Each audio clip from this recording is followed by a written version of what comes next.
Welcome you all. Today we are going to see the potentiometer. There are two types of potentiometers are there. DC potentiometer and AC potentiometer. First we will see what is potentiometer. It is an instrument which is used to measure an unknown EMF by comparing it with a standard known EMF. By using the method of comparison of EMFs, high degree of accuracy can be achieved in the measurement of unknown EMF. Using potentiometer, because the result does not depend on the actual deflection of potentiometers. So first we will see the DC potentiometer. A potentiometer is an instrument designed to measure an unknown voltage by comparing it with a known voltage. EMF means voltage. The known voltage may be supplied by a standard cell or any other known voltage reference source. Measurements using comparison methods are capable of a high degree of accuracy because the result obtained does not depend upon the actual deflection of a pointer. As in this case, in deflection methods, but only upon the accuracy with which the voltage of the reference source is known. This is the DC potentiometer. There are many DC potentiometer types are there. In that, we will see the Crompton DC potentiometer and dual range or multiple range potentiometer or and the third one is precision type potentiometer. These three we will see in this video because these three only we have our syllabus. So first we will see the Crompton's DC potentiometer. So this potentiometer is also called as the laboratory type DC Crompton's potentiometer. This will also called as laboratory type potentiometer. The slide wire type of potentiometer described in the in our book that A.K. Sani is not a practical form of construction. The along slide wire is awkward and even for the length zone cannot be read to a very great degree of precision. So modern laboratory type potentiometers use calibrated dial resistors and a small circular wire of one or more turns, thereby reducing the size of the instrument. The circuit of a simple DC Crompton's potentiometer is shown in the slide. There is one dial switch with 15 steps, each having precision resistor. There is also a single turn selector connector wire. So this is the construction. So for this case, the resistance of slide wire is 10 ohm and the dial resistor have a value of 10 ohm each. Thus the dial has a total resistance of 150 ohms and in addition. So the slide wire has a resistance of a 10 ohm. Current, the working current, just a minute. The working wire has a resistance of 10 ohm. The working current of the potentiometer is 10 milliamps and therefore each step of dial switch corresponds to 0.1 volt. The slide wire is provided with 200 scale divisions and since the total resistance of slide wire corresponds to a voltage drop of 0.1 volt. Each division of slide wire corresponds to 0.1 divided by 200 is equal to 0.005 volt. It is quite comfortable to interpolate reading up to 1 by 5 of the scale division. And therefore, with this potentiometer, it is possible to estimate the readings up to 0.001 volt. So this is the construction of this Crompton DC potentiometer or laboratory type potentiometer. The potentiometer is provided with a double through switch which allows the connection of either the standard cell or the unknown EMF to be applied to the working circuit. So now we will see the working. A key and a protective resistance is used in the galvanometer circuit. In order to operate the galvanometer at its maximum sensitivity provision is made to sort the protective resistance when near the balance condition. So now we will see the steps are used when making measurements with the above, with the potentiometer shown in the diagram. The combination of dial resistors and the slide wire is set to the standard cell voltage. Supposing the value of EMF of the standard cell is 1.0186 volt, the dial resistor put at 1.0 volt and the slide wire is put at 0.0186 setting. The switch S is thrown to the calibrate position and the galvanometer key is tapped while the rheostat is adjusted for zero deflection on the galvanometer. The protective resistance is kept in the circuit in the initial stages so as to protect the galvanometer from being getting damaged. So third one, as the balance or null point is approached, the protective resistance is sorted so as to increase the sensitivity of the galvanometer. Finally, adjustments are made for zero deflection with the help of the rheostat. This completes the standardization process for the potentiometer. Next, we will see the step 4. After completion of standardization, the switch S is thrown to operate position, thereby connecting the unknown EMF into the potentiometer circuit.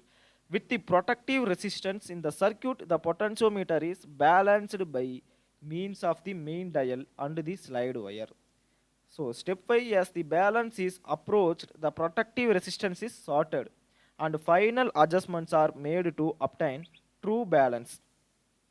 So now we will see the step 6. The value of unknown EMF is read off directly from the settings of the dial adjust slide wire. Next step, the standardization of the potentiometer is checked again by returning the switch S to the calibrate position. The dial settings are kept exactly the same as in the original standardization process. If the new reading does not agree with the old one, the second measurement of unknown EMF must be made. The standardization should be again checked after the completion of the measurement. This potentiometer is a form of DC Crampton's potentiometer and it is also called as the laboratory type potentiometer. So next we will see the second one, multiple range potentiometer or dual range potentiometer. The single range potentiometer we will see in the previous slide, that means Crampton's DC potentiometer. It can be designed for any desired voltage within reasonable and practical limits. For example, a DC Crampton potentiometer is designed to measure voltages up to 1.9 volt by simply adding 3 more resistance steps to the main dial. The circuit of a single potentiometer may be modified in a simple way to add a second range. So which is usually by a second factor such as 0.1 or 0.01 in order that the direct reading features of the original circuit may still be utilized. So the figure shows the schematic diagram of a dual range potentiometer. The two ranges are obtained by using two resistors R1 and R2 and the range selecting switch S. The operation of the dual range potentiometer may be more easily understood and analyzed by redrawing in its simplified form by omitting the galvanometer and calibration circuit, that means standardizing circuit. The simplified diagram also shown in the right side. So in the above, so the multiple dual range potentiometer, the total resistance of measuring of the circuit is called as RM, consists of resistance of the main dial in series with the top slide wire. The main dial has 15 steps of 10 ohm each and therefore it has a total resistance of 150 ohm. The resistance of slide wire is 10 ohm. The measuring circuit current IM must be equal to 10 milliamps in order to produce a voltage drop of 1.6 volt across the measuring circuit resistance RM. That means the resistance of the main dial and the slide wire in series. The two diagrams with the range switch S in the product of one position represent an identical arrangement as shown in the first figure. When the range switch S is thrown to the position product of 0.1, the measuring current Im must be produced to 1 divided by 10 of its original value, 1 milliamp, in order to produce a voltage drop of 0.6 volt across the measuring circuit resistance Rm. So the design of the circuit of DO range potentiometer should be such that it is possible to change the measuring ranges without readjusting the rheostat or changing the value of working voltage of the battery. This is essential so that once the instrument has been calibrated on product of 1 range, calibration of the product of the 0.1 range is not necessary. The requirement means that the voltage EAC in the figures remains the same for both positions of the switch S. This condition is satisfied only when the total battery current has the same value for the each measuring range. This is the construction and working of the multiple or DO range potentiometer. Next we will see the precision type potentiometer. Next we will see the precision type potentiometer. It described so far are simple instruments capable of a precision of 100 microvolt for readings up to 1.6 volt. These difficulties to get accurate results mainly arise because of lack of uniformity of slide wire and the difficulties in the maintaining the contacts in good shape. However, for some applications, higher precision and accuracy are needed, requiring changes in design features. Some of the features are explained, that is vernier potentiometer, and another one is standard cell dial potentiometer. First, we will see the vernier potentiometer. The limitations imposed on the performance of ordinary potentiometer by slide wire are eliminated in a vernier potentiometer. This instrument has two ranges. The normal range of 1.6 volt down to 10 microvolt and a lower range of 0.16 volt down to 1 microvolt. This potentiometer uses the Kelvin Barely arrangement. That is only we are shown in this diagram. However, in this potentiometer, there are three measuring dials. The first dial measures up to 1.5 volt, and the middle dial has 0.1 volt, and another dial, third dial, has the ranges from minus 0.001 volt to 0.001 volt. So there is no slide wire. The resistance of the middle dial shunt two of the coils of the first dial. The moving arm of the middle dial carries two arms spaced two studs apart. In actual practice, the resistance of the second dial is greater than that between two studs in the main dial, so that the voltage drop across the second dial is greater than 0.1 volt.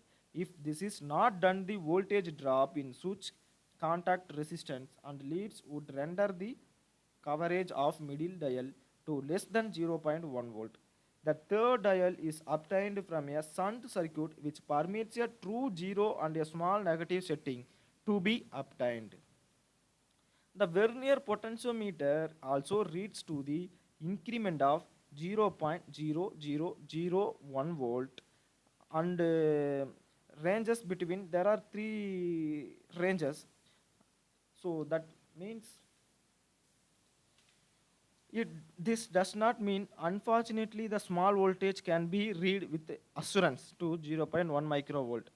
Measurements are subject to stray thermal and contact EMFs in the potentiometer, galvanometer, and the measuring circuits. These EMFs may be of the order of 1 to several microvolts and are difficult to locate and control. These EMFs can be minimized only by special construction. For example, proper selection of metals for resistors, terminals, and connecting leads, and also by the use of thermal shields. So next we will see the standard cell dial potentiometer. All modern potentiometer incorporate a separate standard cell dial circuit. This provides a means of standard cell balance resistance to suit the EMF value of the particular standard cell used. Also, a separate standard cell dial permits the operator to check the standard cell balance at any time during the course of measurement without disturbing the potentiometer setting. The figure shows the standard cell dial incorporated in a single range potentiometer. This potentiometer is provided with an independent standardizing circuit AD which can be set on any range of standard cell EMF from 1.016 volt to 1.020 volt. A drop of 1.016 volt is provided by resistance Rs, and the remaining drop of 0.004 volt is provided by the slide wire AC. Thus, a considerable change in standard cell EMF owing to temperature changes can be allowed for the operation of the circuit. So, the slide wire of the calibrating circuit is set to read the EMF of the standard cell which is connected to the potentiometer. The selector switch S is put in the calibrate position and the rheostat is adjusted so that there is no current flowing through the galvanometer. This fixes the working current to the current its proper value. The switch S is thrown to the operate position and unknown EMF is read by adjusting the measuring circuit dial and slide wire. So the standardizing circuit may be checked for the constancy of working current anytime during the measurements by simply throwing the switch S back to calibrate position.